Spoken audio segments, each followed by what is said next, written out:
Good morning, afternoon, and evening, everyone. Welcome to the Game Week 5 pod of the FPL Wire. The international break is over. We are back. I'm your host, Zoph, and I'm joined by my co hosts, Late Riser and Pras. How are you doing, guys? Well, Break? we'll hear What from the break? birthday boy first. Hmm. Thank you. Thank you so much. But it wasn't a break for our boy Pras out here. He's been clocking so much content out there. I've been spending the international break just watching his pretty face on all of our favorite FPL channels. It was nice, man. Around the world. I feel like I've been around and now come back home, basically, during the break. Yep. We had a bit of cricket happening as well over the weekend. A good couple of days for the Indian cricket team, I think, setting up quite nicely before the World Cup in terms of people just finding form, which we need to do because I think England and Australia are playing cricket at some next level at the moment. But yeah, man, it's Wednesday, deadlines in 2-3 days. Excited to just get back into it. Tell us about your birthday. What can you reveal in terms of the celebrations? Which was yesterday, by the way, for people who don't know. It was nice and easy. We're turning 35 here. Can't be doing hectic, hard scenes on a Tuesday. So just went for coffee and lunch with the wife during the day. Went to worked for a couple of hours, and then had a little wine and a nice dinner. Still recovering from the illness a couple of weeks ago, so going easy right now. It was still like game week 1 territory, still warming up. Body's not there yet at the moment. Nice. Yeah. What you, Zoph? How was the break for you? Great, been chilling, playing a lot of Starfield, about 60 hours plus into it now. Having a lot of fun. Nice. I was actually checking out the stream this morning. You were doing that on the Discord. I tuned in for a few minutes. Didn't understand much of it, so just logged out after It's that. a fun Another game. reason to join the Discord. Yeah. Watch Yeah. Zoph play Starfield. Yeah, it's a fun game. The breadth of the game is massive in terms of number of planets, but I feel the depth could have been a little bit better. But again, could do another pod about that. It's an incredible game. Let's get started. We have enough to cover FPL wise. First up with a sponsor plug. Right. All the stats that you see on our podcast are from the Fantasy Football Scout members area.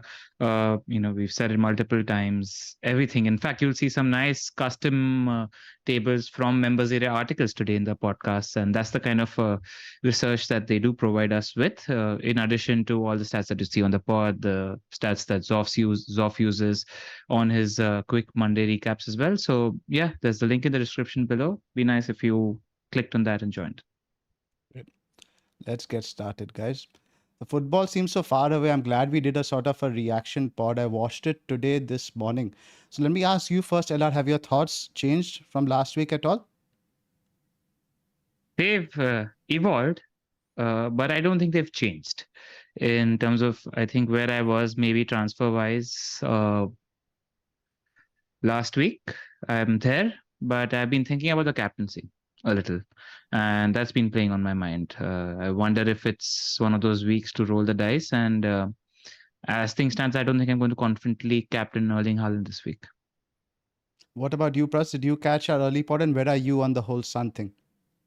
Yeah, I think, one of the reasons we talk about sort of waiting on your transfers, sometimes it's just insurance from injuries over a break.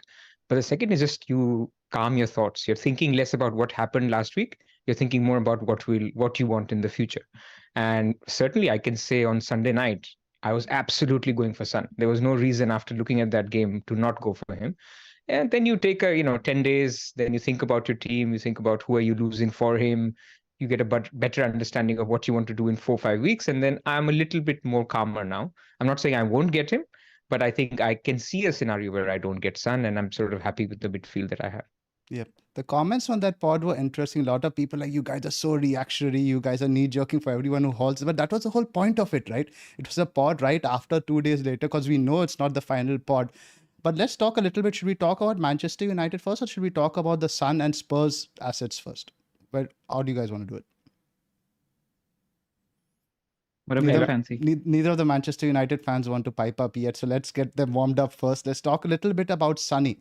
So it was interesting now that a lot of people in the comments felt that Son is not guaranteed to start up top next game. And I really don't think that's the case. I think now with Arsenal and Liverpool next, once you find a winning formula that's worked so well, I think pretty much Son is as nailed on as you could be physically to start up top. You guys agree? I mean, I can't confidently say, like, I can't be 100% sure. In fact, I was talking about this to Baker as well, and Pras was on the reaction pod for above average as well, where Adam actually made a really good point in the sense that the game that they have against Sheffield United needs to be with the team that they're probably going to be using against Arsenal and Liverpool. Like it's needs to be that lineup that gets to play with each other, develops the team chemistry. That sort of makes me think, yeah, it's difficult to now back against Son as a striker, but it's still something that I'm maybe 65-70% confident about. I can't confidently 100% say that, yeah, he will be doing that. I'm hoping he does. In fact, I wouldn't mind him not really hinting about that in the press conference as well, because that will lead to a lot more people doing it. I quite like that it's a little bit in the air, but I'd say it's 70-75% chance that he does it. You agree, Pras? Yeah, I think he'll be up top, but I think I would turn the question a little bit and I would ask, how many minutes do we think Richarlison will get? Because he hasn't been played on the left at all. He's not been preferred, and they have other options on the left. So let's assume Richarlison comes on for a little while. It could be 10 minutes, 11 minutes. I think the previous game, Son came off 79th minute, Richarlison came on. It could be 30 minutes. It could be a start. So I think a start is unlikely given all the points that Adam mentioned and LR mentioned. I think they will want to have a team that works well ahead of those two tougher games. But Richarlison will come on, let's say 30 minutes. So therefore, for me, I'm thinking Son should get minutes up top, but is it 90 minutes? I'm pretty sure it's not 90 minutes. So it's more like 60 to 75 minutes is what I expect him to get up top. There's some interesting comments from Richarlison today coming out of the Brazil match. He's apparently been struggling with some issues off the field, which he says have been affecting his performance. He was seen in tears after being subbed off in Brazil's first match. So generally, he's indicated he's not in a good headspace, but he says the only way he can improve that is by getting minutes. He says, I want to get back to Spurs. I want to talk to them about getting more possible minutes. And I just don't see that being up top, at least right away. Maybe, like you said, sub-on appearances, either on the left or the right. But I would go more than that. I would say Son is 99% nailed on to start at centre forward. I'm much more likely, but like you said, sub-on, sub-offs will happen. So, like we've established, I'm not too worried about the sub-on and the sub-offs, honestly. Exactly. Because we've seen so far that if it's Spurs winning 3-0 also in the 70th minute, they're going to be still chasing some more goals. Yep. Like they aren't going to be Man City like, and the last 20 minutes against tired legs, as long as Son's not subbed off, I'm okay with wherever he plays. And if Son's got a couple of returns playing up front, I see Perisic coming on against tired legs on that left-hand side. More likely, we don't even know how Brennan is going to be included in the squad just yet. It's just, I feel like the next 2 weeks of football are going to give us a lot more clear information.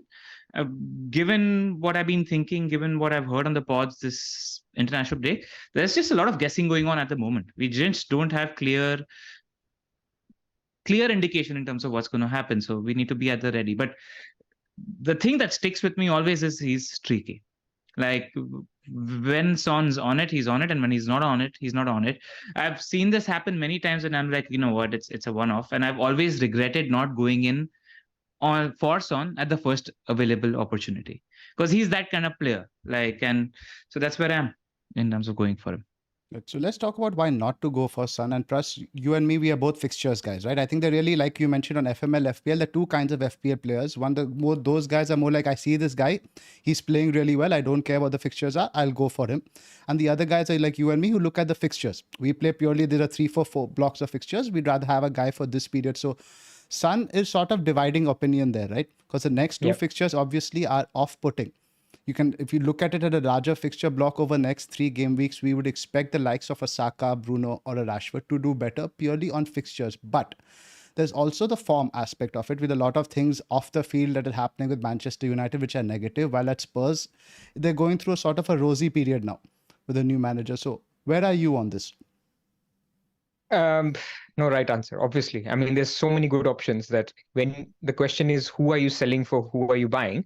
Of course, Son is a good buy. I mean, if you have an injured midfielder and you have the funds, I think Son is the midfielder to buy.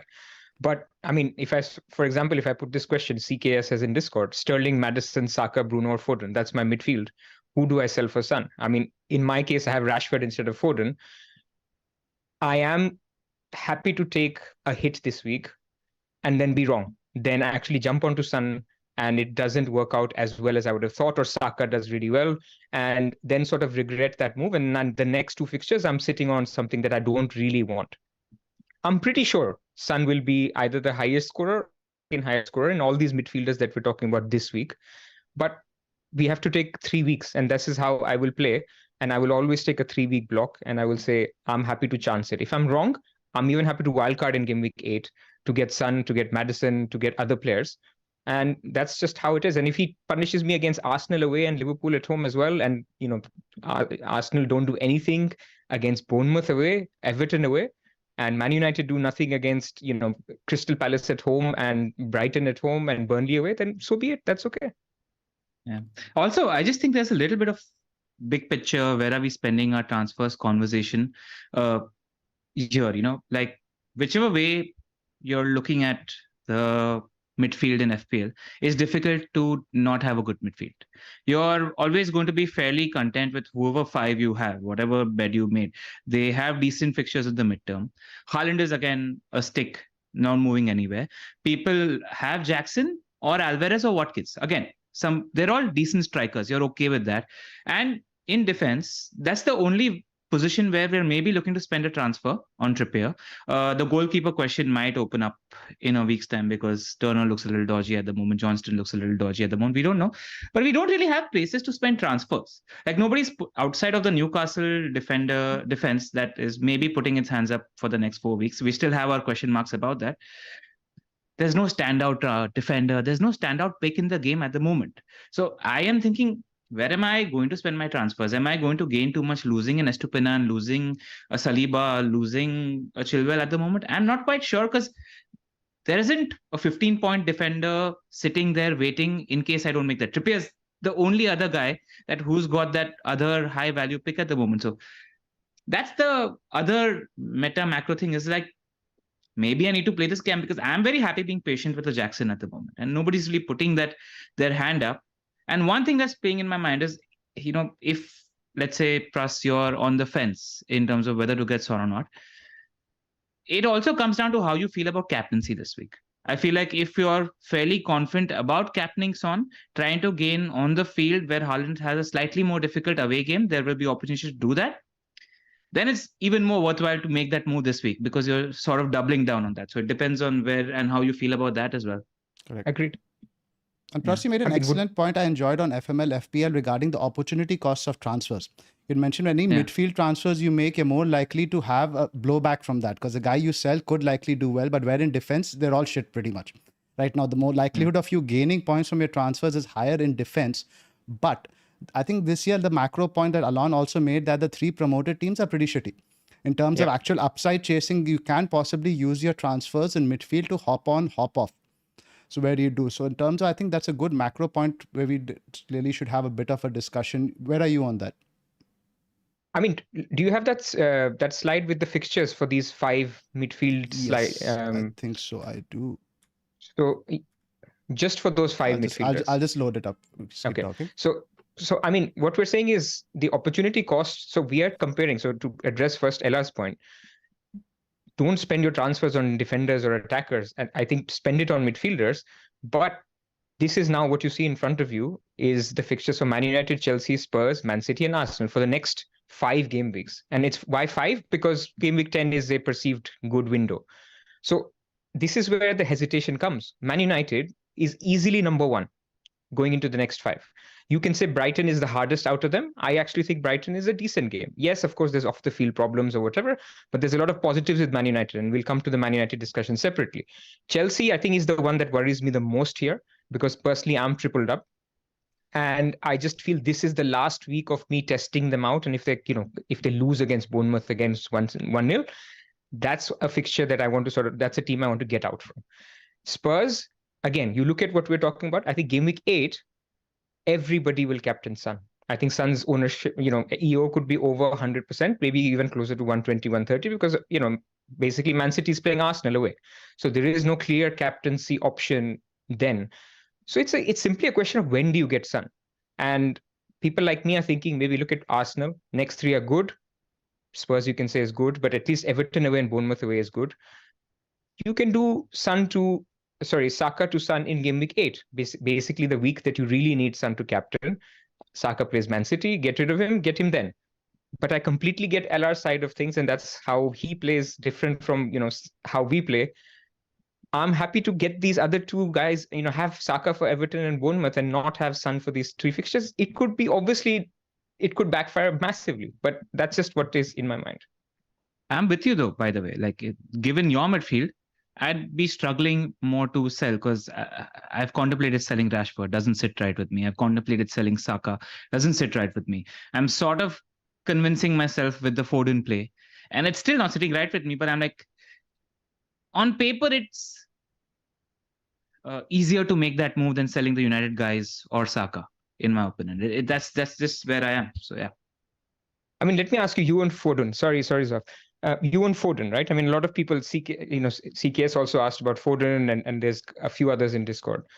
Let's say City's game this week is 3 p.m. The deadline UK times is 11:30 or 11 o'clock. So you could get the news Foden is starting. In fact, in game week 6, they play Nottingham Forest. That's the first kickoff. So the deadline will be an hour and a half before. So I want to ask you two questions. One, let's say you hear that Foden is starting this week on a Saturday. Do you still do the move? And two, let's say you've done the move this week, sold Foden. Then you hear against Nottingham Forest in game week 6, he's starting. Yeah. Will you be tempted to switch back? So I've thought about this a lot in terms of what I want to do with my team. I think the crucial piece of information that I'm actually waiting for is what's Jack Grealish's fitness status. Because if he's not fit, I think Foden doesn't play as close to goal if he is. So it depends on what Grealish's fitness looks like, depends on what the noise is coming out of the City camp based on Alvarez as well. Because we saw in the previous game, Alvarez was the one playing closest to Haaland. Foden was third closest to Haaland. So it's actually based on these two pieces of information. I'm fairly confident Foden starts. I'm not too worried about that. But I'm thinking a lot more about his position. Where is he starting? Is he going to occupy that role with Grealish? Is he going to be one of the wide men? Is Doku going to get a chance? That's what I'm more interested in. So outside of the Foden news, what is the other news that's coming out of the City camp is what I'm more interested in.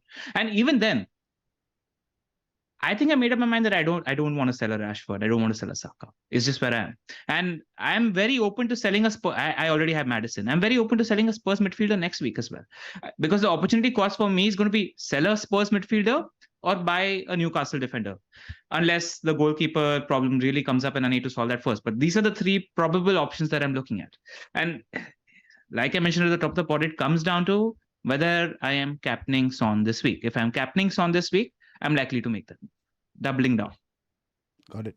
Let's talk a little bit about Maddison also. Are you guys very clear that one is better than the other, that Son is better than Maddison, or is it a case of the shiny new toy? I have neither. I'm fearing Son more this week because he's captainable and he could be on penalties. That's all. Actually, I think Maddison is a great asset as well. And I think we should think of them almost like Bruno and Rashford. Like, you could have... Actually, if Rashford had penalties... No, actually, it's not really comparable. Just scratch that. I just think there's two good assets from a team. And we shouldn't really think about, I'm doubling up on them. It should be... Maddison is a good pick in isolation compared to Bruno, compared to Saka, compared to Foden. And Son is a good pick compared to these guys as well. And if the answer is yes to both, then I think both is good. But between the two, I have no doubt if Son does indeed have penalties, and I think we all think he does, then he's the better pick. Agree, Alan? There is one conversation need to be had though, because Son costs 9.1 million and Maddison's 1.5 million cheaper. So it depends on the role that you have and the amount of money you have in your team as well. Like, I think that price difference isn't a minor price difference. You do have to take that into consideration. I was just spending some time reading the articles, looking at the members area, this fixture on paper is quite nice for Maddison as well, because we know that Sheffield United are going to deploy a slightly more deeper block. It's just not that as well.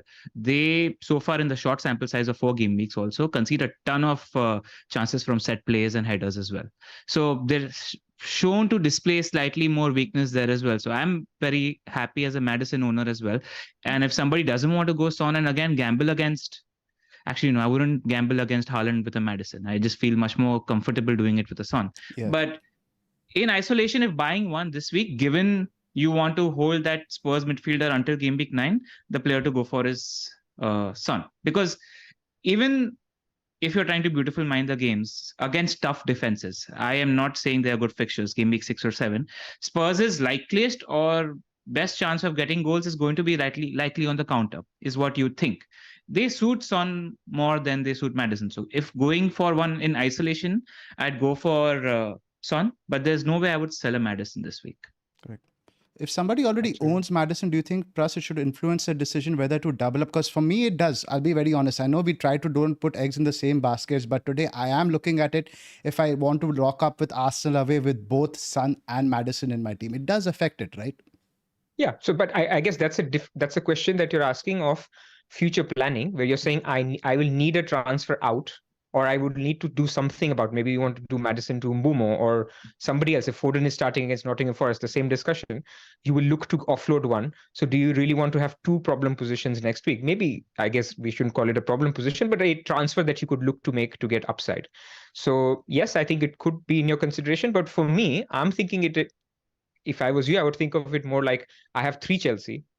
If I double up on Arsenal, if I double up on Spurs, who play away to Arsenal, and let's say Chelsea do really badly, I have 5 problems suddenly. And again, it's not a problem, but you will not then deal with Maddison or Son. You will deal with the Chelsea players who are not doing anything.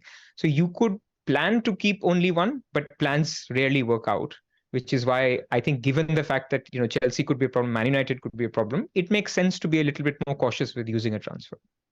I love the Just Eisenhower on that quote note of- also. Sorry, Pras. The Eisenhower quote from FML FPL. Do you want to repeat that for us? Exactly. Planning is always essential, but plans rarely work, but planning is very important. Something like that. Yeah, that's why I watch your content, Pras, because you talk the bigger picture. So while I'm making my slightly more spontaneous moves, it is at the back of the mind in terms of what we can expect, etc. And talking about playing cautiously, there's also the point that the closer we move to game week 8, the closer we are likely to go aggressive on Liverpool and Aston Villa, right? In terms of fixtures, like not much is going to change in terms of the wildcard picture between game week 8 and 10, which you mentioned in your wildcard windows. It's not a drastic difference. So essentially, your wildcard window is now 3 transfers away, which also enables some gambles in the way you play this game now. Because I don't see myself holding that wildcard beyond game week 10, no matter what, because I'll want a hefty portion of my team to be Liverpool focused. So that also should be at the back of your mind, where, okay, in 1, 2, or 3 weeks, it's all gone to shit and it looks terrible.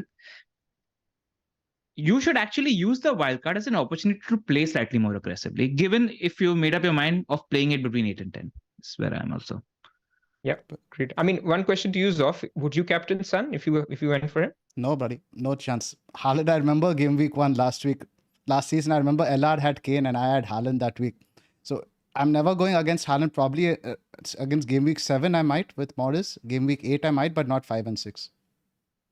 In week 7, we'll have that discussion later. We'll cross that bridge when we come to it, but it's something I am open to. So, by the way, yesterday in the Norway game, Haaland was on the floor for like 30 seconds. He took an impact. He took a knock. Now, there is no injury scare. I'm not scaremongering. But Pep is going to come out. And even if he just utters the words that, Haaland got a little knock, but we are normally okay, I think a lot of people will panic and get Son. Because I think the only reason, bro, it's a Saturday deadline. We'll have the leak anyway. If that's the case, then I think it's a no-brainer. People should think about it now. That if for whatever reason Haaland isn't starting, or you're not sure about him starting, Son is the best captain. Maybe Salah and Son are the 2 best captains, and then there is Haaland, at least on paper. And if you have sort of some news that Haaland is getting reduced minutes, or if you hear nothing but still Pep was a little coy, I think that might push me a little bit more to take the gamble. Agree. I mean, I'm not even calling it a gamble. Like I said, I plan to do Saka to Son in game week 8. I'm just going to sort of bring that back 3 game weeks and just do it now. Getting back to the macro point. So sorry, I was going to ask you the macro point regarding transfers. Are you still big on doing the Trippier transfer this week? Pras? Well, if I can't afford Trippier, if he drops 0.1, then I can do Saliba to Trippier, which was the hope, and I'm still hoping, and that could be an option. But to be honest, we'll come to my team, and I'll talk about a little bit on macro, where I'm really fearing that if I'm wrong on Chelsea and Man United, my team will look very dire next week, and I will need to sort of use two free transfers to fix some of the problems that I might see. So we'll talk about sort of longer term why I'm not sort of considering Newcastle, but I still think they're very, very good. Should we segue to Even Manchester if you're United? wrong, though, go ahead. I don't know. I think this is just a nice talking point. I do want to spend some more time here in terms of just because it's a free flowing conversation. Even if you're wrong on Chelsea, Russ, like there is a very nice cushion of Villa home, Fulham away, Burnley away that you have. Like the fixtures are still going to enable you to delay those moves out unless one of them gets injured or is frozen out from the team. I don't think it's ever going to be as big a problem as you think it might be. You know, people are talking about Jackson like and losing their patience. I mean, his stats aren't, average or below average. His stats, his underlying numbers in the first 4 weeks are actually quite elite. He's behind only Erling Haaland for NPXG so far, and he's missed big chances, 6 of them. Like you are okay with these underlying numbers. They are not. I'd be more worried if he had one big chance and scored that big chance than him having 7 big chances and missing 6 of those. Like as somebody who plays FPL and what you want out of your FPL asset, this is the better, greater underlying number that you want. And I'm also relying on the fact that his conversion rate is terrible this season, but that hasn't been the case last season. He showed decent finishing ability last season. So you do have that buffer of fixtures where you can sort of delay those Chelsea moves. I'm with you, but he's played Luton and Nottingham Forest at home already, and I'm giving him Bournemouth away. What I'm saying is, if you played Nottingham Forest, lost 1-0, if he does nothing, and I'm not saying nothing in sense of missing big chances. I'm happy if he's getting the chances. I'm okay. If Chelsea have another dire performance where they basically have had 3 shots on goal away to Bournemouth, they lose. All I'm saying is, if I have 2 free transfers, I can get Foden and Alvarez home to Nottingham Forest, and I can say I'm going to wildcard in game week 8. So I'm sort of now being aggressive in game week 6 and 7, and in game week 8 I would. So what I'm trying to say is I can be more aggressive leading up to game week 8 because I feel I've been a little wrong. I'm not saying I'm going to sell all of them. I might even keep Sterling, but I just feel with Chelsea and Man United, we're all looking at fixtures and saying fixtures are there. But I think back of our head, we're all a little worried that they could just disappoint in those easy fixtures as well. I think the worry is overblown, genuinely. Like, because the numbers are there. Chelsea are still 4th for XG. Even if you're talking against Jack, and I'm being fervous about this because his numbers against Forest alone were 4 shots inside the box, 2 big chances, and 1.1 XG. Like, if you're looking at those underlying numbers from any player, you're feeling good about that player. You're not feeling wary about that player just because he missed a chance that Zoph saw 25 times on TV and 100 times in his head. Like, it's good numbers. You know what I'm saying? They're not like average numbers. They're good numbers is where I am. He's laughing in the background. He's enjoying this. Two Chelsea fans discussing Chelsea are still good. Yep. Ella is like my mother when it comes to my youngest brother. Can do no wrong. Yeah. But how do you feel about that? Like, Zoph, how long will it take for us to panic about Chelsea, you reckon? And do you think you've seen signs for us to panic? No, there haven't been signs, but I think we've been would we have steamrolled in on Chelsea if it's not for fixtures? No. It's purely a fixture play, but I do think in terms of minutes, there are concerns around the corner for Jackson because there's some comments from the Albania national manager that Broja is now fit enough to be available in the next squad for Chelsea. So let's say Bournemouth, you see him get 10 minutes. Villa, you get 30 minutes, and then it all performance dependent after that. So right around game week 7, I think moving him on to Modest might not be a bad idea. It all depends on what we see from him, what we see from Broja off the bench, but that is a possibility you need to watch out for now. I'm calling it now. A lot of the FPL community is going to move on to Morris in game week 7, and if they're selling Jackson, they're going to go down by 10 points. Just calling it. 10 points. That's a lot. I hope you're right. It's just Not because of what I feel or how it's that's just how FPL lore works generally. Yeah. It But does. yeah. But I'm Cool. still going to chase the double with Modest. We'll talk about him a little bit Yeah. later. Yeah, sure. We talk about Manchester United, because they are the guys we are all pretty much on the chopping block for all of us. How much should we read into what's happening on the pitch? How will this change Bruno's position? Ella, let's get your view first. I think from an attacking point of view, the next two fixtures are great for Man United. I think the impact of losing a right-sided winger is very nicely counterbalanced by having a forward who can play, in my opinion. And everything that we saw from a small cameo from Holland tells me that it's going to be good for Rashford. Tells me that it's going to be good for Bruno. Whether I think if Amrabat is fit as well, it also potentially means that Bruno doesn't have to do a lot more of the defensive work. All things point towards things being better for Rashford and Bruno as as FPL assets, taking that away from what it might spell and look like for Man United. Like, whatever you think of Brighton and them being a good team, they are bottom 2 or bottom 3 for XGC so far this season. Their defense is there for the taking, and United are the kind of team that can take advantage of how Brighton play. I wouldn't be willing to lose either of them for the next two game weeks. You agree, Pras? I completely agree. I think people are looking at the negative of losing somebody on the right, and it's just one player. I mean, all the problems are that same position. So it's not like we've lost 3 positions. They're missing the positives of Højlund possibly being back, and Rashford will pretty much guaranteed play on the left. There's a small chance he plays on the right, but you have to take that. Of Bruno being further forward, whether being on the right or not, or doesn't matter. He's on penalties. He's always involved against Portugal. I mean, I know it was Luxembourg, but he was playing on the right a lot, and he provided some good crosses. So I'm not worried about them as such. And we also almost need to remove Man United from 2 FPL assets. I mean, Spurs had a terrible season. Kane had a great FPL season. So we could draw 2-2 to Brighton, and still we could be happy as Bruno and Rashford owners, because one gets a double return, one gets a single return.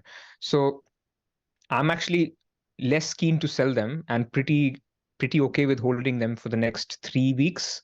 Again, until this game week 8, that's not one of my transfers that I will make. Saka is only there because I know Saka has to go before I wildcard, and so that could be an option. But I think as a team, of course, worried. As a fan, little worried. But as an FPL asset, if you remove the lenses of the team, I think they're both absolutely fine. There's But a Europe- I want to ask you this question, Pras, because you saw the Arsenal game and then it was a heartbreak, and it's important you react emotionally to that. But now that a couple of weeks have passed since that event, I do get the sense that the worry about and the doom and gloom sense with United is slightly overblown. Do you also share those sentiments? I'm curious about that.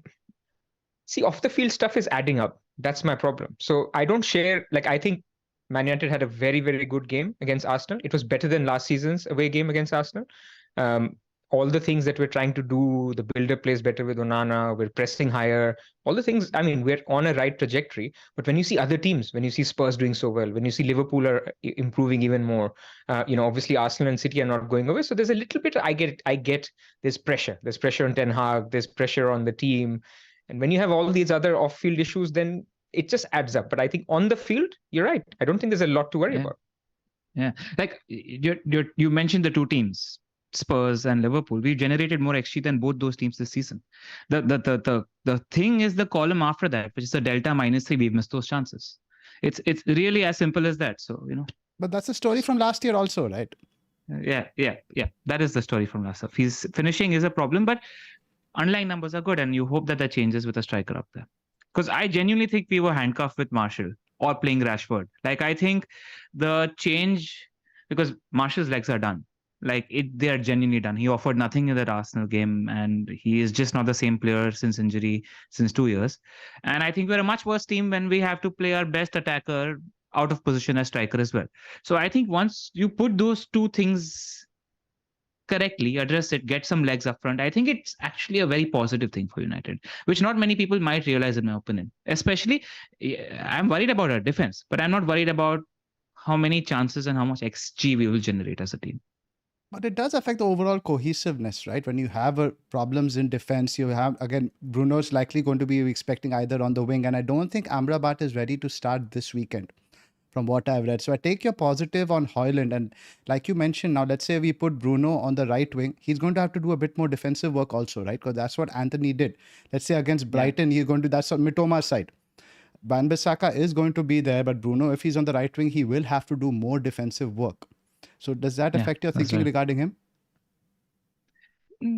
No, I think you wait and watch, because we don't know for sure that Bruno's going to play on the right. We don't. I think you just wait, see what happens in the Brighton game. I think if you see out the Brighton game, it's very unlikely you're going to move before the Burnley game. So that's where I am. Yeah, I think Pellistri could start this game against Brighton, and then you have Amrabat and Mount coming back anyway. So there could be a possibility that Bruno doesn't actually play on the right at all. We're all speculating on how they sort of. Sancho, in fact, has deleted his tweet, so you never know if he actually shows up on the right. That will be something. Did you read the article on the Athletic today in terms of what actually went down? Just give it a read. Where he went to New York and stuff like that, right? Went to New York, used to show up for training late every morning. Ten Hag had to act. It was incredible. I mean, I couldn't believe what I was reading. Ten Hag had to actually inform Sancho that training's 1 hour earlier than it actually is, so that he tried showing up on time. Like things like that were happening. I'm like, how is this even professional? These footballers are getting paid so much. It's almost embarrassing to have to do something like that. Like it makes me wonder about what kind of culture exists in what clubs with modern footballers in general. It just makes me question that. So I mean, it blew my mind. He's been having issues, so we don't know sort of what Sancho's been going through. But I guess you're right. Like it's not like one person is to blame here, and this is the hope, right? I mean, he wants minutes. He gets minutes now that Antony isn't there. So hopefully they can resolve it. And if Sancho plays, then that's fine. I mean, then there's no problem. Yeah. Like if you had to ask me if Mount was fit, he'd be most likely to playing the right. I've seen him do a lot in the front three for Chelsea as well. I think he'd be best suited to play that position out of everybody that we have, in my opinion. I agree. He did very good defensively again on the wing. Somebody will put in a shift there. So I do like that. But let's just summarize for overall in terms of United midfielders. Both of you guys are in the hold camp for Bruno and Rashford. And this is irrespective of how many Spurs assets you own. Yep. If you have to sell one of the two, sell Bruno is where I am. I'm of the camp that if you don't have even one Spurs asset, I think you move on Bruno possibly to Son. I wouldn't want double up because like Pras said, you might have new problems next week, which you might need to rectify. But if you're completely you sort of need to level up I know we don't talk eggs and baskets, it's a bit of a conflicting view, but Spurs being so good and United, I'm just not getting good vibes. It's a pure fixture play where we are sticking with them, but I think if you are double United, 0 Spurs, you move one on. I'm in that position, and I think I'll stick to obviously what I'm thinking. So I'll still say be patient, but I could be 20 points behind because of this view. Yep. Anything else on these two topics? We talk about defenders, Europe and stuff. Yeah, let's go into that. But just like getting quick one-word answers. If picking one Spurs midfielder, you'd say that Son is the one to get over Matter for both of you? Yes, but I think you made an excellent point that budget matters. And when we'll wildcard in Gameweek 10 or 9, 8, whatever, if you have to fit Salah in, then maybe Maddison will come into the team instead of Son. But that's a budget reason. Yeah. Also, we've broadly touched upon it, but let's just finish this as a topic in terms of captaincy. Like, I want to ask both of you, what have you felt in general about City's attacking play so far this season? Genuinely, a question. Because there's one thing in terms of being risk averse, but I just wanted to get your opinion in terms of how confident do you feel about City being there in terms of attacking impetus so far this season? I think the loss of KDB is big for any team, right? You're going to struggle to compensate, but I still think they're the best attack in the league. They're not as good as they were possibly previously. You might not see the 5-0, 6-0 blowouts, but again, 2-0, 3-0 seem to be on the cards. My view is that Haaland will still score 260 points this season, regardless of the attack being worse or better, because still the way they play is to feed Haaland. I mean, the Alvarez goal was a Haaland shot. It's ultimately other people are just not getting the same goal scoring opportunities because everyone is told to feed this beast in the middle. So I think he could still score a hat trick in any game. He could still blank in any game. We've seen that in the first 4 weeks. So for me, unless I see a clear gap, I think away to Arsenal and somebody's playing Luton, I see a clear gap in game week 8. I think there will be other opportunities as well where there are such gaps. I can go for it. Game week 7, I don't see it. We will talk about that later. And game week 5, I could see it if I feel that Haaland is getting reduced minutes either through a leak or through some press leaks. From inferring some press quotes. And in that case, I think Son is a perfectly good captain this week, and Salah is a perfectly good captain this week. Correct. It's basically he's still the most talismanic player in the most complete team. Whatever you think about how functional their attack is at the moment, it's the most complete team is where at. It's what scares me because he can pop off anytime. Like City did not play. Their manager mentioned as much that they did not play in the first half, and they didn't even try that hard and managed to score 5 goals in that second half. Like 1.5 XG. I think 1.5, 1.6 against Fulham, and they still scored 5. Yeah, I want to actually ask you, Zoph, about how you think West Ham looked against your lot, because I was looking at the numbers and it's worth diving deeper. They still conceded 2.45 XG to Chelsea. But do you remember that game? Do you have memory? Did you all consistently threat that that West Ham box? How was the game? We were all fat no poo. Pretty much that's what we have to say. And City are very different from us. City are very adept at these low blocks. What they do, they move the ball around the field. They shift the opposition around. For Chelsea, that's the weakness. City, if you set up a deep block, they'll smash you. They will find ways through. With City, you have to offer significant threat on the counter attack. That's the only way you can really get at them. So that way they pin some of their players back. So I think City and Chelsea are completely different when it comes to facing low blocks. City will take them apart. Yeah, fair enough. Just wanted to get that opinion from you because I was looking into the numbers. I actually was wondering how Sheffield United's low block would play, because what is everybody telling themselves if they're looking at a Son captaincy is the quality of the team. But they do concede. I think they were second worst in the league for the number of shots in the box conceded, and top of the league for shots conceded. That sort of reminds you of a poor man's Burnley of old in terms of how they play. And you actually don't mind that against a Heung-min Son also, because if you're just giving him enough balls and enough pops at the goal, when he's confident, you don't mind there's a captaincy option. So that was the sort of narrative that I was building in my head. I'm not confident about whether I'm going to go for that captaincy. I just wanted to talk it out with you guys. Yeah. Right now. Like you mentioned, Sheffield United are 19th for XG conceded, non-penalty 8.68. So they are definitely leaky. There's no two ways about it. They played Man City though. They played Man City, but what's interesting is something we should mention. Only 5 big chances conceded from that. For example, Man U have conceded 12. No, sorry, I read that wrong. Brighton have conceded 13. No, Sheffield, I'm reading the big chances in attack. Sorry, my bad. Big chances conceded. Sheffield United at 12. So 30, yeah. They're pretty bad. Just rolling down the numbers in terms of XG, they conceded 2.6 against Everton, 3.5 against City, 1.4 against Forest, and 2 XG against Palace. So even against middling opposition, they are conceding 2 XG. So that's the thing. Yeah, correct. And even what I've seen with Spurs, they're not getting that many big chances. It's just high volume of shots. The focus might not be on the quality of shots, but they're definitely focusing on a high volume of shots. Now, what you make out of that is your judgment call. I'm not feeling confident going against Haaland. I'm not even sure I'm going to do it. But the moment I just wanted to chat it out with you boys. How many shots did Son have against Burnley? 5. I know 5 shots, 1.1 XG. Correct. And I think 3 shots on target, all 3 goals. That's... Yeah. So just a little bit of a negative on Son. I mean, he had 3 shots on target. Correct, but it gets into the category now that we start looking for confirmation bias, right? We have made... So I don't want to get into that where like, oh, he had only this. So yeah. But you know what I mean? Like you can... If the more we go into this rabbit hole, West Ham don't have Rice. They're playing Man City. So, we can make that. We can say Sheffield United actually held Man City for a very long time. They were 1-1 till the 90th minute.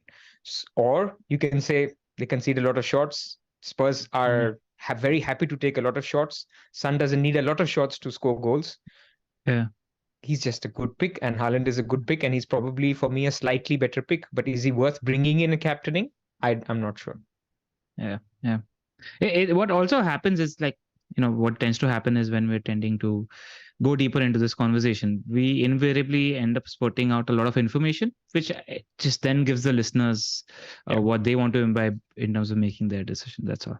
That's pretty much, I think, the summary from that. There's no clear answer. It really depends on your play style as a manager. If you're an eye test guy and you're at chase this fixture, what's in front of me, you go for Son. If you're playing a longer term game, You avoid them and you take whatever you get this week on the chin, because most likely you will be behind, but you're hoping you catch up over the next 2 weeks. Yeah, absolutely. Cool. Let's talk a little bit about the teams in Europe. And I think our concern primarily is with Newcastle, who have a great run of fixtures. That's Brentford, Sheffield United, Burnley, and West Ham. But in between them, they have Milan, Man City, and PSG. It's quite funny, isn't it? It's like you have a great bun, but a shit patty in the middle of the burger. How do you come up with these analogies? I'm getting a bit hungry now, so it happens. So where do you guys think, Pras? You were very bullish on Trippier. Let's talk about him, because I can personally, the game I see the rest happening is possibly the Burnley game. I think obviously Brentford is safe. Sheffield United also might be more or less safe, because I think they'll probably rest him against Man City in the League Cup, because they have to do some prioritize. But I'm convinced that in the Champions League, they will play the strongest possible 11. And it is the league that will suffer. I think we're in uncharted territory. So we're all guessing and what we think will happen, and we could be completely wrong. But I do think they're in the Champions League for the first time. There are some big games in the Champions League that are also at home, like PSG at home, Dortmund at home after the international break, big games. And then Milan away, they have to sort of do well in if they want to progress. Whether they rotate heavily or not, I'm not convinced. Like, you could easily see just Wilson starting instead of Isak and the rest staying a little bit similar. Maybe in defense is the area where they don't rotate so much. Again, we're guessing. But, you don't have to rotate defenders. They don't get that tired. Trippier, you could have a 60th minute sub off, and then you're sort of okay. So I do still think they will give full priority to the league. So we won't see any game in which 6 players are rotated or 7 players are rotated, even against Burnley.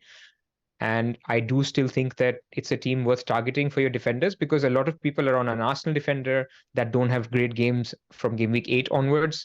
A lot of people are on a Stupinian, who apart from game week 6 can be benched actually in every single game that you see going forward until game week 10. So it gets a little tricky, where you have to find a defender that you can play for all these games. Now, Udogi solves the Estupinian problem, because this week, if Estupinian has a difficult fixture, Udogi has a good one. Udogi has good 8 and 9, where you can rotate.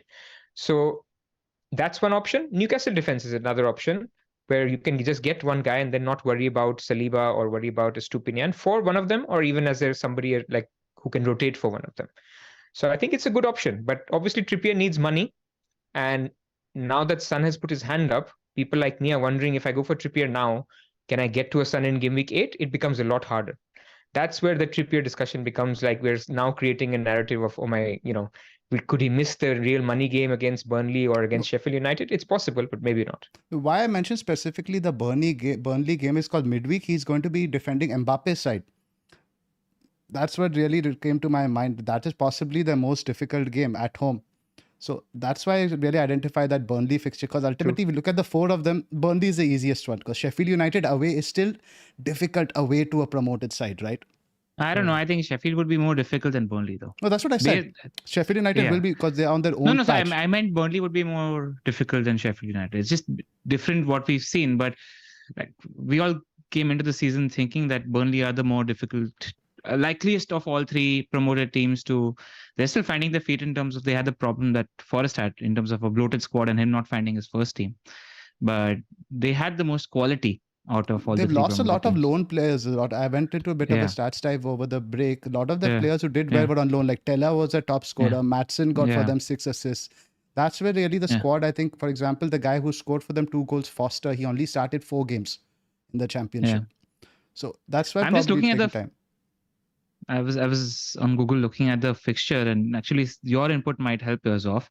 It's not looking that bad in terms of the fixture scheduling for Newcastle.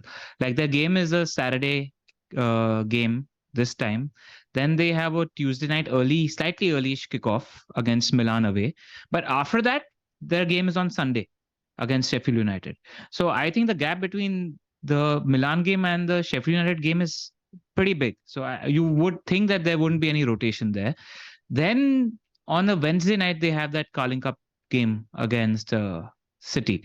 After that, it's tight against Burnley. So Burnley does look, because it's tight and it's before the PSG game. So you're right. It's probably the Burnley game that looks for. Or the Man City game, right? They The got Man Man City City game, game. in my head, I pretty much identified, like, if I was Howe, that's the game I would bench him. Then Burnley is after that. So he's already rested. You don't need 2 rests in a row. Potentially, And you yes. almost have a reason to throw it away playing your B team against City anyway. Correct. You ask the fans, like, ultimately, which of the 3 competitions, which would you prioritize the least? It's absolutely the Carabao Cup. Yeah, exactly. So after that, the schedule isn't bad because that's a Saturday game against Burnley, and then it's 5th October, so it's a Wednesday night game again. So there's enough time between those 2 games as well, Saturday and a Wednesday night game, which you don't mind from a footballing perspective. So that's where I'm landing in terms of Newcastle. I think it's still a good defense to target because, again, A, I feel there'll be lesser rotation than we're fearing. And B, it's from an underlying data perspective, it's still a good team. Now, people keep throwing 2 clean sheets in 22 games. They're still top 3 in underlying data, and I will still back by it. If people play differently, they can use number of goals or number of goals conceded. That's fine. But good fixtures, if we say Brentford, Sheffield United, Burnley, West Ham, Crystal Palace, and maybe if you want to add Wolves to that in game week 10, they keep 3 clean sheets in that run. And if you are able to get access to that, you should. Trippier is the only discussion here, which is, should people go for it? If I was on Wildcard, 100% I would have Trippier in my team. I'm not on Wildcard and I need to use my transfers, and I feel, am I going to stretch my team if I go Trippier? Can I get Son, Maddison, etc.? That's the only reason I'm not considering Trippier now. Right. And Trippier has a I just ceiling. want to check. Sorry, I was saying Trippier has a 15-pointer, right? Now, let's say you get somebody like a Botman or a Scher. I know Scher has a bit of goal threat, but again, like, it's a 6 points you're getting, you're possibly getting 12 points, 14 points on the field in the best case scenario. Your midfield transfer, somebody like a Son, even a 1-week punt can make that up in 1 game.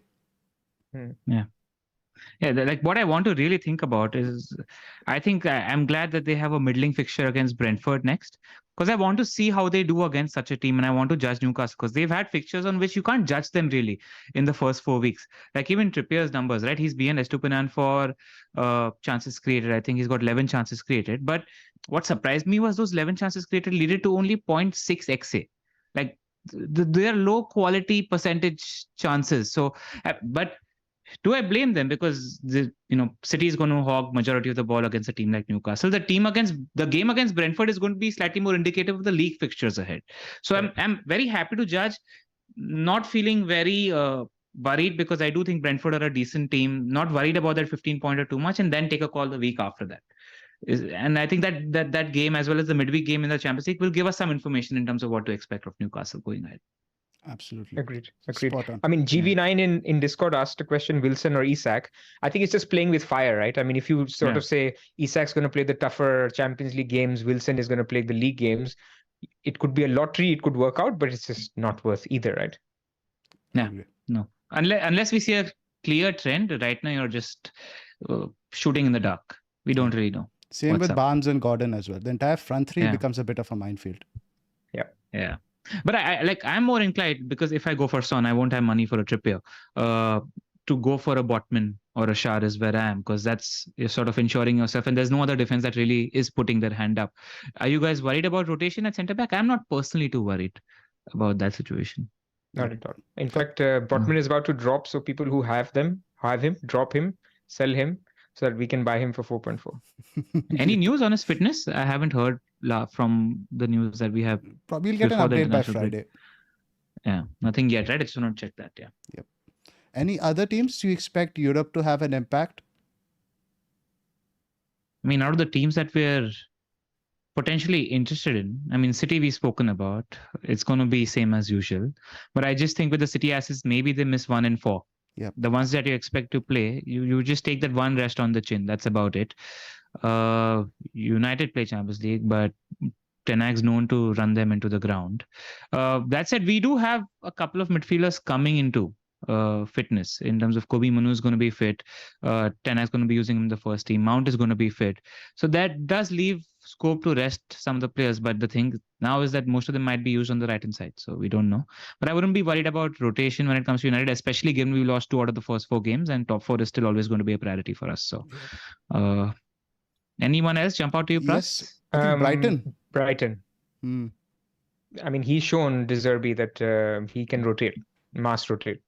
So, I mean, I don't think Brighton is top of our shopping list anyway until game week 10. This is one more reason where I think you can just, after game week 6, either sell or just bench till wildcard any Brighton player. And I include Estupinian or Mitoma in that. Or Mitoma you sell because of midfield opportunity cost, but Estupinian, I don't think I will be happy to play in any week. He could be a first sub, but after, it's not a run where you want to sort of have more than a player. Yep. Yeah, right. I think City, let's just mention Alvarez because he played in Bolivia on Tuesday. But our viewers, just to update you guys, I think large part of the game, Bolivia were down to 10 men and Argentina had it pretty easy. So I'm much more bullish on Alvarez starting now this Saturday than I was prior to the break. I really don't think that's much of a Kovacic concern. is also out, right? So they need some bodies. I mean, they could play Nunes, but he's not. It would be his debut, right? I don't think he's featured so far. Or he did feature for a few Maybe minutes. for a few minutes, yeah, not started yet. So he's I'm not pretty started. confident that Bilbao slots into the pivot next to Rodri.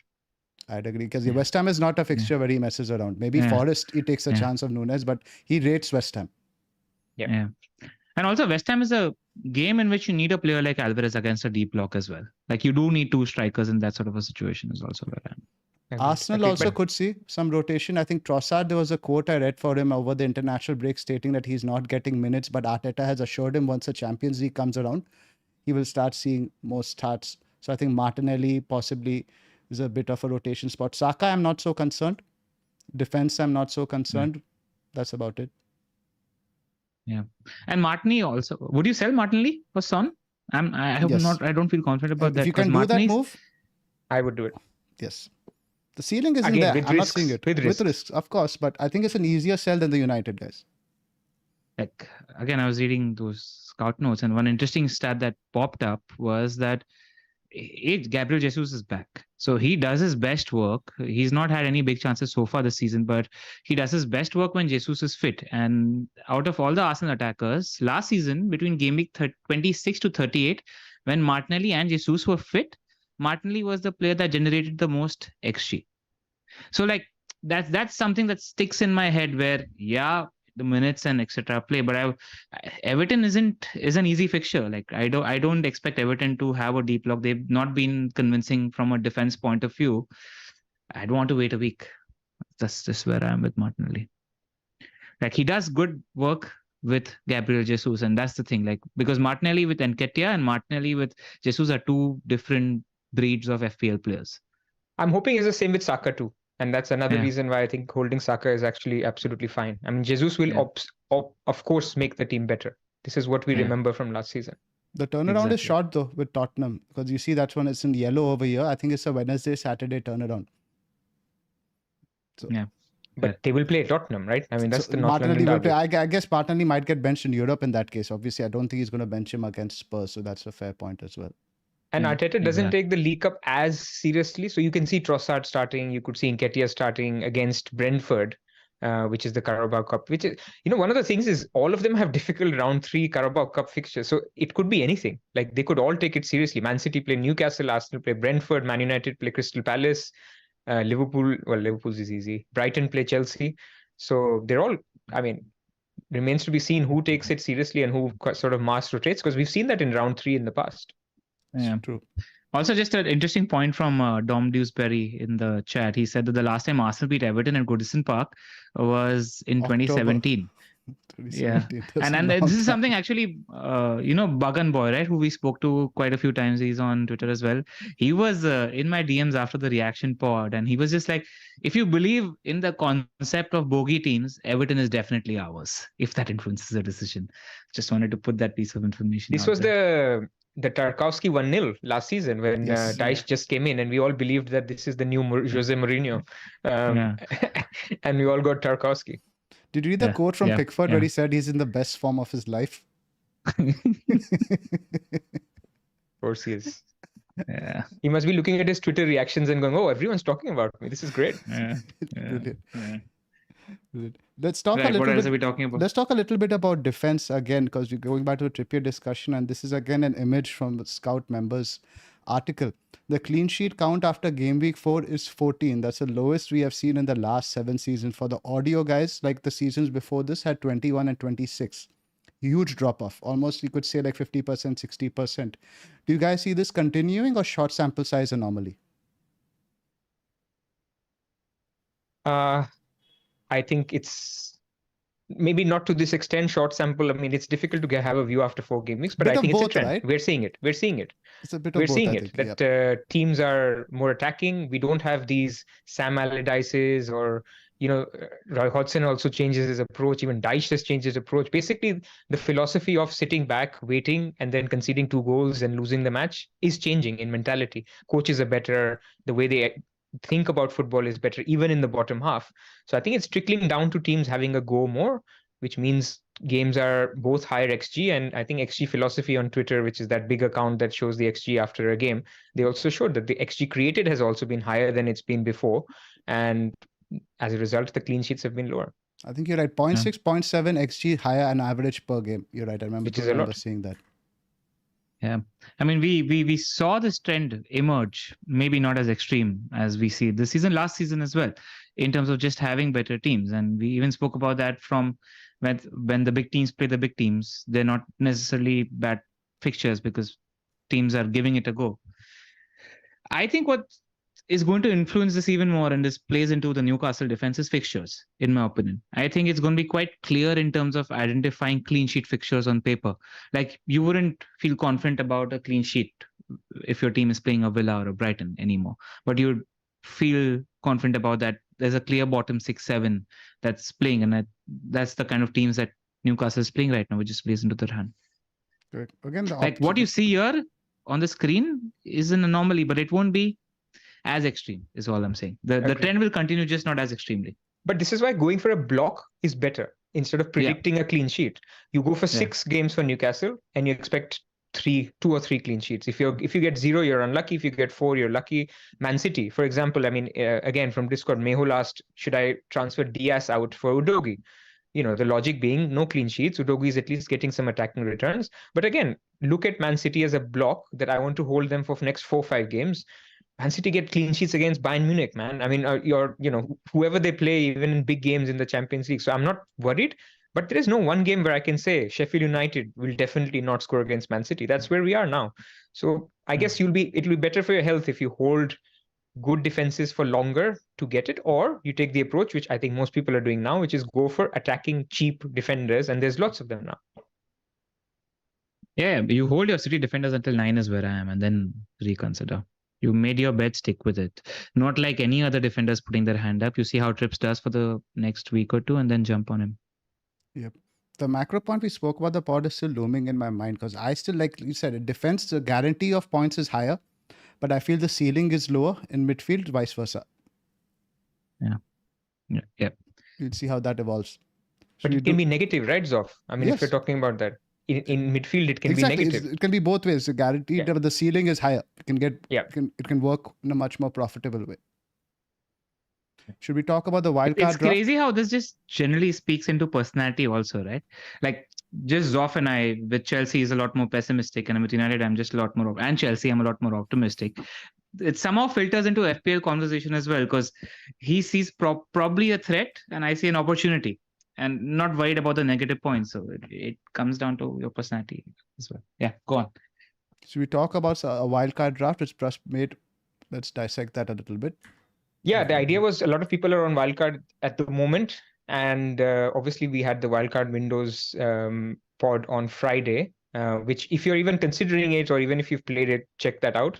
And I had presented this wildcard 9 as basically, I was looking at it as where do I want to get to in Game Week 9, Game Week 10, and this would give me that platform where, you have Leno and Areola. I'm not going to repeat the logic for the whole team, but what is important is you guys now comment on what you think about it. But Leno and Areola as the 2 goalkeepers. In defense, you have Chilwell, Udogie. So Chilwell is still a short-term pick. Then you have Udogie, good fixtures. Trippier, as I mentioned, if I wildcard today, I'll have him. A Villa defender has shown up, and Botman for the Newcastle double up. Then in midfield, I have Saka, Bumo, Son, Bruno, Diaby. I think this may be a little bit of a debate as most midfielders are very good. And then Watkins and Haaland. And Watkins I have here simply because I don't want to use up transfers if I'm wildcarding today to get Watkins later because every man and his dog will have Watkins by Game Week 9. So I've sort of made this team thinking, focus your energy on getting Salah by Game Week 8 or Game Week 9 by using some of the other transfers and ignore your Watkins, get your Villa triple up already, and then go from there. So what do you guys think? LR, you want to go first?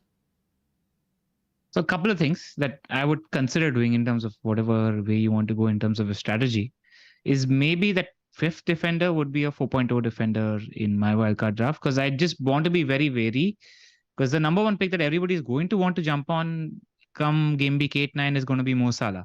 So you just have to make sure that you're not spreading your cash too much. Like, just be wary of that. The second thing I'd go for Rashford over Bruno, is what I would do, because I think the next two fixtures play to his strengths a lot more, and there is a little bit of question mark around Bruno, which we spoke about at the earlier part of the pod, and there's not much else I change. So you guys are okay with Watkins? I have a few. Like instead of Watkins, I would go Jackson. I would Correct. still play the fixtures and Let me then just make have a that quick move look there. at Villa's fixtures. I'm not even sure who they play. It's Palace, Chelsea, Brighton, Wolves. Not bad. But the real good run starts right after, right? I think post second IB is when they go right to the top of the ticker. So maybe I would go for 1 right now. Probably not 2 is where I would go. Then let's just talk about goalkeepers. Areola I like, but I have no faith in Fulham. I feel they've grossly overperformed their XGC. So I wouldn't go near Leno. Who I would go for, I honestly don't really know, but it wouldn't be Leno. You just chuck it then. Just play Turner. And by the way, Turner, the news today is that he might lose his spot eventually to that Greek goalkeeper they signed from Benfica. But I think you just chuck Turner in and you play Areola constantly.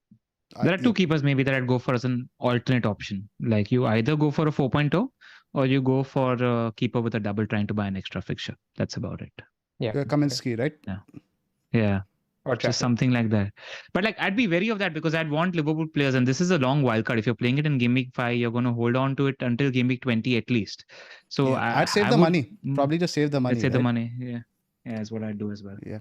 In defense, I like everybody there, Trippier, Castillejo, but Udogi versus Porro, I'm sort of liking Porro a bit more. He's shooting a lot more, and I feel he has a lot more strings to his bow in terms of creativity. So I do like Porro slightly more. I just want to urge a little bit of caution with Porro, because Spurs do play Arsenal and Liverpool, and Emerson Royal is the slightly more defensively minded. You rotate him, right? In these with this defense, with this defense, he won't play. I mean, this even applies to people now. They're buying a Spurs defender now, basically to play this week and then bench for the next 2 game weeks. I'm actually thinking of Porro myself if I had to make a defensive transfer. But I just don't know with this Emerson Royal thing. I mean, is it worth taking that risk? His underlying data is actually 3x better than Udogi. Udogi is on 0.1 XGI. He's on 0.3. I'll tell you what, and I looked into the data as well, is he's a shot merchant. He's had involvement in 11 shots per day. 7 shots and all outside the box. Exactly. They're from outside the box. Like a long shot merchant at the moment. So like, I'm not sure. And when I'm watching, Udogi seems like he's making more underlying runs and being involved in the box a lot more than Porro, is where I am. So it's the pass he played right to Son for that Burnley game. I love that. That was like a De Bruyne-esque pass. When I see a fullback do that, I'm like, damn, this guy's good. Yeah, and he's a great player. Like, he's a great player. So, I mean, last season he was phenomenal, but he was a wing back, which isn't the case at the moment. So that's probably one change. And Cash also is a slight. I wouldn't touch Cash, because there's a doubt in terms of what happens when Moreno comes in also. So like, we are a little wary of that entire situation. And I don't trust Villa's defense. Probably the only Gujarati in the world who says that. I don't like Cash. Yeah. So, right. Yeah, the midfield is nice. I like Saka, Bumo, Son, like LR said. I'd probably switch Rashford there. Diaby, I'm not that sold on. In terms of the fixtures and again Europe and all that stuff coming in. I like him, but I feel there's somebody else you could do there in the short term. Yeah. Also, generally, like, just throwing a name in the defender pool is somebody you mentioned for the wildcards later is Anderson. His baseline bonus are great, and I just trust that team defensively. Like, I would want him as sort of like the Newcastle of last season. I just trust their defense. I expect them to keep clean sheets in the games you expect them to keep clean sheets in. And when they do, they don't score that many goals. He could be in and around the bonus. He's top for baseline bonus amongst all defenders. So just a name I throw in. I'd probably get Alvarez for Watkins and Sterling in for Diaby. I'd want at least one more Chelsea in the attack, because you could see something happen. The Bournemouth, Fulham away and stuff. Otherwise, I like everything else. I mean, fair. All good points. I mean, I guess you have to balance if you're wildcarding this week on short-term attacking versus long-term belief in certain teams. And this is why there's no Salah here, even though people will want to get Salah. And I feel like people are wildcarding because they're sick of Chelsea. So if we now recommend that get Jackson, then they should not wildcard, basically. But of course, every team is different and every situation is different. And last point on Anderson versus Botman. Again, people hate me for Game Week 19 planning, but Game Week 18, when City blank, Palace play Brighton. And so you don't want to play Anderson then. Newcastle play Luton. So you'd rather want the Newcastle defender, but of course there are points to be had before that. So pick the guy you think will go score more points. For me, I like the double Newcastle defense shout. I would just go Anderson for a cash, for example, is where I am. I really like the double Newcastle defense shout. It's probably what I'd do if I was wildcarding today. Yep. Cash, you're hoping you get that wing spot eventually sometime. Right now, it seems unlikely. They have some injuries there, but when he does, if you get some inkling that he's going to start playing on the wing, he's there. Moreno's the guy. Moreno's the guy to get as soon as he's fit. And I think he's back in training. He is. Yeah, it's where I am, right? I want to jump on the right guy. I'm not confident about who the right guy is today. So I'm happy to wait the next 3-4 games when that really hot run comes in and make that switch then as well. Absolutely. Should we do a like and subscribe plug before we move on to our bus teams? Okay. Yeah, sorry, go on, Pras. Do the plug. I mean, I'm always sort of I've already shared a few questions from Discord, and I think this is what we try to do. We have a great community on Discord, and people, if you can become a member on YouTube or join our Patreon, you get access to that Discord. By the way, I also wanted to shout out, there's a lot of members and patrons who are not on Discord. I mean, get to Discord, because I think more the merrier. There's stuff for even beyond FPL. I mean, we have a nice cricket channel that's where I put all my musings when the matches are going on. There's all kinds of stuff, movies and stuff. So it's a nice community, and I think you should just join regardless of if you don't want to chat FPL with 200, other people. So join if you can. Some nice memes in there as well. Cheers to FPL Fred. Don't talk about the memes. I wish he loaded that one, Zoph. I wish he loaded that one. I'll get in trouble for that. And also, just want to mention, we've been doing a ton of content, like even in the international break, we put out 3 videos. So just, expect content anytime. We're not really counting how many videos we're doing. We made a promise of at least doing 2 or 3 videos a week. We're trying to stick by that. We can do more if you find the time. Always just hit the like and subscribe button, and we'd be grateful for that. Cool. Bus teams. This is, I think, my team up first. Yep. Turner, Estupinan, Chilwell, Saliba, Rashford, Saka, Maddison, Sterling, Bruno, Haaland, Jackson, Pickford, Archer, Kabore, Baldock. Basically a rubbish bench. So what I'm thinking is I have money now. I can easily move one of the defenders to Trippier. But my general thought with my transfers for the next 4 weeks is roll this week. Now next week do Maddison to Bumo. The week after do Jackson to Morris. Then game week 8 do Saka and Bumo out for Son and this one, Maddison. So that way, let the defense be that whatever they get 0-1s, I don't really care, but sort of shuffle around the spots in midfield. What do you guys think? I mean, I think you can just keep Maddison. I mean, the Maddison in and out for Boomer for 2 weeks. I mean, you can. There is upside there to take, but I just think you are losing some points with playing Estupinan every week. I just feel. And then Saliba also has Man City in game week 8. So one transfer in defense may not hurt you, despite all the things we've said in terms of upside chasing. That would be at least my recommendation. But other than that, I think. Yeah. I'm just sick of Boomer killing my rank, man. I'm caving. Just one thing, though, in terms of, losing points to defense. Like, in my head, you can wait till game week 7 if you wanted to. Because all the 3 popular defenders, Saliba, Chilwell, and Estupinan, have home games next week. They're slightly difficult looking. Exactly. So like there is a certain... I'd say they have good games this week as well. Yeah, there's a little bit of a safety net. Yeah. I mean, Estupinan's numbers, like he's 12 chances created in 4 games. I'm looking at him as a Brighton attacker. He's pretty much, I don't have any 1.5 shots and 3 chances created a game. Like that's heavy attacking involvement. Like those are midfield numbers. So and you don't mind the Bournemouth at home fixture, however much promise Bournemouth have seen. You don't mind riding out that one fixture. Like if you're moving next week, you're likely moving Saliba than you are Estupinan, in my opinion. Definitely. Yeah. The attacking threat isn't there. The ceiling isn't there with Saliba that I see with Estupinan. If I had to move one, it would be Saliba to Trippier. And it's fine if you're not convinced about the Son move to hold, because I won't be surprised if you need to address the keeper situation next week as well. Like that's just something we need to keep at the back of the head, where both Turner and Johnston could not be starting. Yeah. I don't think I'm going to do a keeper transfer, because I'm pretty set after seeing Pras's video, like game week 9 or game week 10 is going to be near wildcard. So, and he has like Luton and Bournemouth coming up in a couple of weeks, whatever, just ride it out. Yeah. We haven't touched upon the double game week. Quickly want to have your thoughts, Pras, on the double? I'm not so keen. I mean, I just think there's an opportunity cost with losing a good attacker, especially an attacker. So Morris is going to be popular. But for me, Morris only comes into the question if Jackson is disappointing the next 2 weeks still. So in that case, I could consider him, because my opportunity cost of losing Jackson seems limited, even though it's Fulham away. If Jackson does well, and I re-emphasize it, well doesn't mean scores a hat-trick in the next 2 games. Well means continues to get big chances, continues to be involved in the attacking play, which I expect he will be. In that case, I'm not interested in Morris.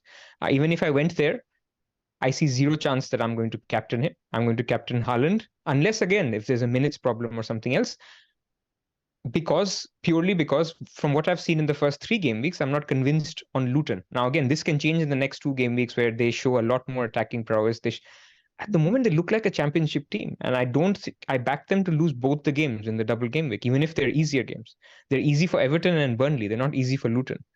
So this was just my first instinct, and I wouldn't touch a defensive transfer unless, again, you have a problem. Like Johnston and Turner owners, both of them lose a spot. Sure, do your Trafford in or Kaminsky or whoever.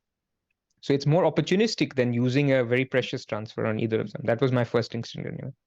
ULR? Yeah, I actually share Pras's sentiments. I just think also we haven't really seen them play against similar level opposition, which is what they're going to be doing in Game Week 7. And I quite like that Luton have Fulham away and Wolves at home next 2 game weeks, which helps us see what the games might look like in Game Week 7. And even for Burnley, right? Because I feel like they've had a tougher hand. I just think Kompany's a better manager, and that team might show more promise than a Luton does. So I also want to see what a Burnley does against a team like Forest, and then make a call in Game Week 7. Right now, not planning around it. I will make a transfer if I feel like after 2 weeks, nothing at the moment. So there are 2 assets really you can consider. I think Burnley are a complete no-go, because one of the doubles is away to Newcastle, and the fixtures also either side of the double are quite poor. But I think Morris, if he owns somebody like Joao Pedro and there's no other way out, he's a good pick. 20 goals and 6 assists in the championship last season. If Luton score, very likely to be involved. I watched their game against West Ham. They gave it a go. And the 2 teams they are playing, these are 6-pointers for them. Everton, Burnley, and from my experience, whenever there are 2 teams playing 6-pointers, these are high-scoring games. That's it. Like, I want to see how pragmatic or pure Kompany is in his approach against Forest as well. Because even though they played a Man City in Game Week 1, I remember that game, they created a fair ton against a Man City even. So I feel like that team has more attacking impetus than Luton does. Morris is a safer, better pick on paper because he ticks more boxes in terms of what he offers. And penalties. And penalties. But I just want to see what Burnley are up to. That's all. And I think it's a better conversation to have next week or the week after that when we hear about. Like in 13 years of playing, there's never been a double game week I've gone into without buying at least 1 ticket. Yeah. You have Kabore. That's your ticket. Yeah, Kabore I'm probably not going to play because I think last game he was benched. But Doherty or Doughty can also play on the left. So he came in for Kabore on the right, but he can also play on the left. So it's not like Kabore will definitely miss one. He could easily. I mean, what I would say on Luton is let's look at Fulham away and Wolves at home as a double game. It's all open now. Let's say like Morris scores a goal in each of these games. Your stance will definitely change. Absolutely. So let's look at those 2 games as if it's a double. Let's revisit this ahead of Game Week 7 on let's see how they did in this double, which is obviously our synthetic double. And then let's see if, those are easiest fixtures as well. Agree. You can do it then. That's a very fair stance. Yeah, you who knows? You might want Ross Barkley in Game Week 7. Just don't know. That is probably, even if he scores a brace in the next 2 of games each, I'm not buying Ross Barkley, man. But they've done that too many times in 13 years of playing. It's not happening. Yeah. Barkley hauls, Barkley disappoints. It's pretty much a cycle. Yeah. Shout out to Eno though. Eno called out, like he was when I was playing Kabore last week also against Saliba. He was like, be wary of Ashley Giles. He's created a lot. He had 11 32 assists, I think, last crosses. season. 32 crosses Yeah. already in 3 matches. Yeah. 4 chances created, I think, if I'm not mistaken either. So good numbers. I know nothing about him, but I will be watching him closely in the next 2 weeks. This is your team, LR? Right. I've got Turner, Chilwell, Saliba, Estupinan, Rashford, Saka, Madison, Foden, Sterling, Haaland, and Jackson. Likely, I'd say this. Likely that I do Son in for Foden, but I'm not sure how likely I am about the captaincy. This is where I am. Like I'd say I'm split down the middle 50-50 with the captaincy, but I'm more likely to get Son in irrespective. So there were a lot of comments, and I have to ask you this about, like, since you were big on Foden game week 4 and on a reaction pod, a lot of people in the comments were asking, LR, what's caused you to go cold on Foden? It's just that you consider Son to be a better asset, right? Yes, that's it. Simply that, and he's got a higher ceiling in the next game against Sheffield United at home. Like Son playing striker has the potential to be the best pick in the game, never mind best midfielder or best option for 1 or 2 weeks. And if that is the case, like if, you guys are talking about Arsenal and Liverpool, but if Son gets 2 goals next week against Sheffield United, he's going to be on both of your minds. And Absolutely. it's not going to be for a long time that he's going to remain a differential. So when a pick like Son emerges like that with the potential of playing striker, I want to squeeze the 1, 2, 3 weeks out of it while I can. And I'm okay with Foden bracing also, because I've done this many times in the past, and it's just how I play the game is where I am. That's okay. I can, as long as you can take the punches in the face, it's fine. And I think we'll have to get used to doing this season, where, because what we're talking about, if the season pans out how we think it is, given the first 4 game weeks, most transfers will be made in midfield, and they will be for high upside picks, and you will jump around. People could go for Saka in game week 10 wildcard because he plays Sheffield United, and then sell him for Bruno because he plays Luton or Sheffield United after that. Doesn't make Saka a bad pick. It's just that's where the upside is. Yeah, and it really adds up, because Spurs have shown some defensive capability as well. So if you're talking about a pick like that over a course of 10, 15, 20 weeks where he's playing striker, your strikers get more points for goals, they get points for clean sheets, they're likely to get bonus points. It just all adds up, and it's where the higher ceiling of points is at the moment. Yeah. While we're on your team, I want to read out a question, because Joshua Tan has a similar team to you. So he's considering Pedro to Morris or Foden to Son. If you had to do one, what would you recommend he does? Son, definitely, because I think Pedro is a pretty much 8th attacker, right? But his situation is that Pedro is 7th attacker. Oh, that's more interesting. Then I would address the weakest link first. Yeah, but I just don't feel good about Morris. Like, I don't know what we know about Morris. Luton maybe score 1 goal in the next 3 games is where we could be. Like, and Pedro right now, his counterparts look like they're injured at the moment. See what happens in the press conference. If that's the case, just play Pedro. It's fine. And he has Archer as well. Ultimately, Archer has shown some promise. Spurs is tough, but I think the next 2 after aren't that bad. Let me have a quick look over here. But for Joshua in specific, though, make the striker transfer, because like he's the guy who loses patience 20 minutes into a game. He's like, shit, this guy's gonna flop today. And if Foden gets 1 assist or goal in the first 30 minutes, I've hung around in the Discord with him during match day as well. Like, his hands start shivering very, very quickly. So I'm not sure about Joshua. That's all. Fair enough. Plus your team. Yeah. Okay, so I have got Turner in goal, Chilwell, Ruben Diaz, Saliba. In defense, then Saka, Bruno, Rashford, Sterling, and Mbeumo, and then Jackson and Haaland up top. Haaland is captain. Estupinan is on the bench. I think it's okay. I was debating between Estupinan or Saliba, but Arsenal's clean sheets odds are very, very good. And if I was to make a transfer, it would be either Saka to Son. So, like I said, if on Friday we're not getting good vibes from Guardiola or we get a leak, then I think Saka to Son will happen. If I feel like, doing an upside transfer in defense, then Saliba to Porro or Udogie was in my mind. But I think the most likely is that I will roll, because, and this I said I'll talk about this when I come to my team. Let's say Chelsea lose 1-0 to Bournemouth. Let's say Man United draw 1-1 and both Bruno and Rashford blank. this team is on fire, like fire in a bad way, right? Because Pickford is bad, triple Chelsea is bad, double Man United is bad, and I need 2 transfers to actually at least take it to Game Week 8 wildcard. So this is why I'm planning for, this is basically the opposite of upside chasing, downside protection. And I'm planning a little bit for downside protection, that if things don't work out, I don't want to fall too far behind. So maybe saving this week and then reacting after is the play. And I know what LR is thinking. My base case is that this team does well. It's not that I'm thinking base case is bad, and because then you'll say, why don't you just do the Sun transfer? Because my base case is it should be okay. Yeah, man, this is just like an LIC insurance ad. Like, the fixtures are still there. You don't need to worry so much. That's all. Like I was going to question, is your company right now overlooking an insurance company and figuring out the norms for that? Because that's how you're talking. It's never going to be that bad. Don't worry about it too much. That's what I'll say. And like, if you're worrying about it too much, you don't need to be that worried, because you have a wild card in the pocket. Correct. And that's the thing. Yeah. Game week, if the scenario that I mentioned happens, then 100% game week 8 wildcard is happening, and I'll have 3 transfers to maneuver this team and make it at least chase different upsides. So like I said, I could go for Foden and Alvarez for Sterling and Jackson in the next week. I could get, a upside Luton attacker in game week 7 and then wildcard out. It just feels odd saying that, man. Upside Luton. It just feels so wrong saying that. I mean, they've shown like they're going to be the worst team in the league this season, so far at least, from early things. But let's see where we land. Just one last question, Pras. Do you mean game week 9 or game week 8 there for the wildcard?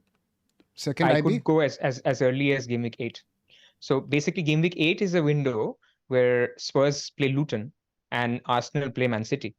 So in that window, if you have no Spurs like me and you need to get Spurs, and Man United still have good fixtures, but it's okay. So you could think about in my wildcard windows, I proposed a game week 8 wildcard for people like me who have a lot of Man United, a lot of Chelsea, and no Spurs. I think game week 8 is also a good window.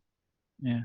And Zoph, we were talking about it, that early value chasing could come in handy, because if you're going on an 8 wildcard, you're trying to shoehorn Salah, Son, and Haaland in, which isn't going to be that easy either. And build a sustainable team around that. The fact that Salah's stayed in the league so far does make it slightly more relevant now, at least. Definitely does. Definitely. Yeah. Still early transfers. We had a sun scare yesterday. Yeah. I didn't do it in the international break. I did it when there was no midweek football, in my defense. But now we're coming to a period. There is midweek football now for all the 4 game weeks. Yeah, exactly. The thing that made me slightly amused about the whole Sun thing was nothing happened, but that pain and anxiety that the early transfers guys felt, for me, that was okay. They are now understand that maybe it wasn't worth it. Yeah. I want to ask you a question though, because I feel like you guys have a more difficult decision on paper, at least, when it comes to getting Son in, because Bruno, Rashford, Saka, and Sterling is what you guys own, in terms of having to sell one of them to get Son. And if you all had Foden, would you all do the move? What Foden's next? The thing is, Foden has Forest next week, where he will get the league, so I wouldn't do it. Yeah, you wouldn't do it Wolves after. Then he has Wolves after as well. Yeah. If I had Foden instead of Sterling, so that's one potential problem less. Yeah. Then maybe I would be tempted to do. Yeah, that's the question I have on paper. Like, Foden can easily hurt me. I think it's more about, you have to ask yourself, how do you see Spurs doing against Arsenal and Liverpool? Do you think they'll score 4? Because they've scored 2 goals in every game so far. If you think they repeat it, that's fair enough. I'm not sure they will. Yeah. The scenario that I've played out, and not sure they will, but like from what I've read, is that I don't know if Ange will give Arsenal and Liverpool any respect in terms of how he'll change his play style. Whether they're able to successfully do it or not, given the opposition and given their capacity, we'll find out, because we don't know, because they're tough fixtures. But at least his attitude in those fixtures looks positive at the moment. And in my head, I'm still open to even selling a player a week later. Because what's my opportunity cost is not jumping on Trippier. I think I'm okay not jumping on Trippier maybe in game week 6. I have to figure it out in game week 7. What's irritating me is the keeper problem that I could have as early as next week, and we'll just see. Like how Pras plans for worst case scenario, my mindset is we'll see. We'll figure it out. Yeah. Fair enough. Let's wrap up, guys. Yes. really enjoyed just getting back into the groove. I feel like I'm ready for football now. Like, it was a great wake up call. Pleasurable chat with both of you. And I'll see you guys next week. Last Yep, words? likewise. Yeah, good to be back. Good to pod all three of us together. It had been, I think, a little while. So Yes. yeah, good to be back. Excited for football to be back, and yeah, downside protection. That's a new one. Yeah. Brilliant. Thanks for joining us, everyone. We'll see you again next week. Bye for now. See ya. Cheers.